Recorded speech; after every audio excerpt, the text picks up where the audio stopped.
Call upon the very talented and wonderful speaker, Dr. Mahesh, who will teach us how to integrate yogic principles into neurosurgical practice.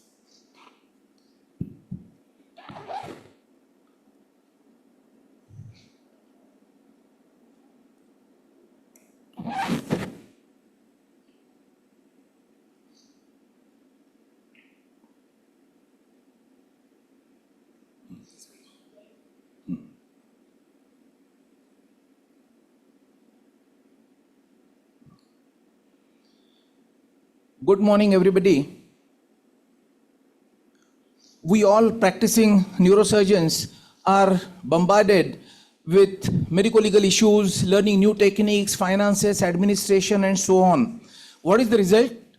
The result is this, has been described in depth by the previous speakers. And what is the possible remedy? The rich Indian yoga tradition could not only be a remedy, but could have a huge preventive role and improve the quality of life as well as health. I aim to maintain my time of 8 minutes. So to be very brief, let me introduce you the concept of Ashtanga Yoga. Yoga has 8 facets. Yama means ethical discipline for social behavior. Niyama is ethical self-discipline for inner growth once you are consolidated with the interaction with the society. Asana is the physical sustained posture which has its own advantages and balancing the body-mind interface. Pranayama, mind you, it is regulation of prana energy. It is not Shvasayama. It's a misnomer. It's just not about taking the breath in, holding and releasing the breath. Pratyahara is withdrawal from senses to make yourself enable to perceive extra sensory perceptions. And dharana, dhyana and samadhi. This is all possible in a private practitioner's life every single day. When we are in the theater, we keep concentrating on the operative field. Now, the concentration involves dhyaya, that is the goal of concentration, that is our operative field. Dhyana, the act of concentration, because you keep, mind keeps jumping from various thoughts, and you again focus and refocus and try to concentrate on the field of operation. And the dhyata, that is our own self, the neurosurgeon. Once the level of concentration increases, you move from dharana to dhyana, eliminating the need to focus and refocus, eliminating the concentrating act. So there are only 2 elements now, dhyaya and dhata. When you evolve further, there is unification between dhyaya and dhata. Singularity is one, and that is nothing but samadhi. Mind you, when you are in that state of complete integration with your operative field, lots of input do come from all over, which keep dictating you the choice of approach, path of approach, where to stop, and resolve so many conflicts from within. Now, from where does these thoughts come from within? Kenopanishada very classically describes, many of us are very intellectual, so naturally you tend to question the very basic existence of so many things which are not perceivable by 5 senses. So Kenopanishad questions the basic existence of initiation of thought.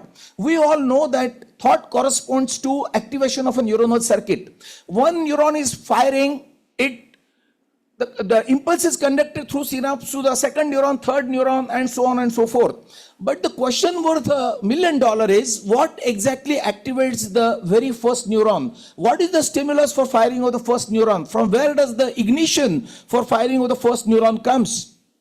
Bhagavad Gita says, Avyaktani di bhutani vyakta madhyani bharata, means the unmanifest governs the manifest. And there are 7 energy centers in the body in the form of 7 chakras. And mind you, the research in quantum mechanics and quantum physics had shown that they are way beyond the usual conventional correlation with our various autonomic plexuses in the body, Nyasa Yoga is another big platform which needs a very detailed discussion at depth. Nyasa illustrates 27 energy centers in the body. if you concentrate on each of them, then these are charging points which enable a complete physical, psychological, and mental well-being. This verse from Vibhuti-pada, Kanthakupek Shut Pipasa, says that if you are able to meditate on specific points in your neck, then you can create a dynamic equilibrium between the sympathetic and the parasympathetic tone, which is the foundation for an integral health. And mind you, most of us are having high sympathetic tone, may it be in ICU rounds, may it be in theater all the time, and so on and so forth. Though the parasympathetic stimulation is the key now to counter this firing sympathetic nervous system. And Kanthakupek Shut Pipasa step by step illustrates you to focus on various points which corresponds to not only the vagae but various plexuses, and there has to be a balance between the superior, inferior and middle sympathetic ganglion in the chain and both the vagae. A lot of work is being done. Professor Posovo in Zurich has published a lot of work, and he claims that humans are at the dawn of the in-body electric nerve stimulation era. He has been stimulating pelvic parasympathetic plexuses, and the postulate is that is going to revert the process of PCOD in gynec. He's a gynecologist from Zurich. So this is a big topic, but to keep it brief, it is the dynamic equilibrium between the sympathetic and the parasympathetic. The same autonomic balance is achieved by Kapalabhati Pranayam. Lots of publication, lots of papers scientifically published, it all about balance. Now in any concert, like you need a concert master, yoga is the catalyst to maintain the balance between body, mind and spirit. There is a famous book by Professor Eben Alexander from Harvard, a neurosurgeon from Harvard, Proof of Heaven. When we keep questioning the very basic existence of what is heaven, what is divine power, what is God, all of us must read that book. And it is very illustrative about so many dynamic changes which keep happening at the level of organs, not only organs, tissues, and so on. Right-left hemispheric dichotomy is the root of many problems. A neurosurgeon who invariably tends to use left hemisphere, if he balances it out by playing, going near nature, expressing himself, playing some musical instrument, then that maintains a balance between both the hemisphere. Why talk about balance in the organs, balance in the tissue? There is a beautiful book called Savitri and Yoga of Cells, published by the Pondicherry Ashram. I won't go into the details. I would summarize, Yoga Nidra is also one very big point which those who are interested can go through and read. Onkar chanting is a science by itself, and there are differential benefits of various types of Vaikarya Onkara, Plutha Onkara, Nyukha Onkara and so on, and there are enough scientific evidences. Electrophysiology, neurochemical balance, everything has been proven, and I would conclude with this last paper titled Yogi Masters Were Right from Ireland. And my question to everybody is, do we need an endorsement from the West to abide to our ancient Indian wisdom? Because if all of us abide by that, then we would be better human beings, and a better human being would constitute better families, which is the problem of today. Better families which constitute better society, and better societies which contribute to building better nations, and better nations would build and make this world a better place to live. Thank you.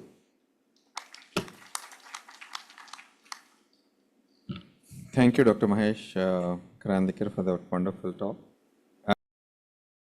Two, three things. One is, what is the goal from which you are yielding happiness? Like you correctly said, you have developed so many new things about spinal endoscopy, so you are enjoying it, and that itself is your meditation. But that might not be true for everybody else. So a person keeps doing one thing to keep fetching happiness. That is the goal of life.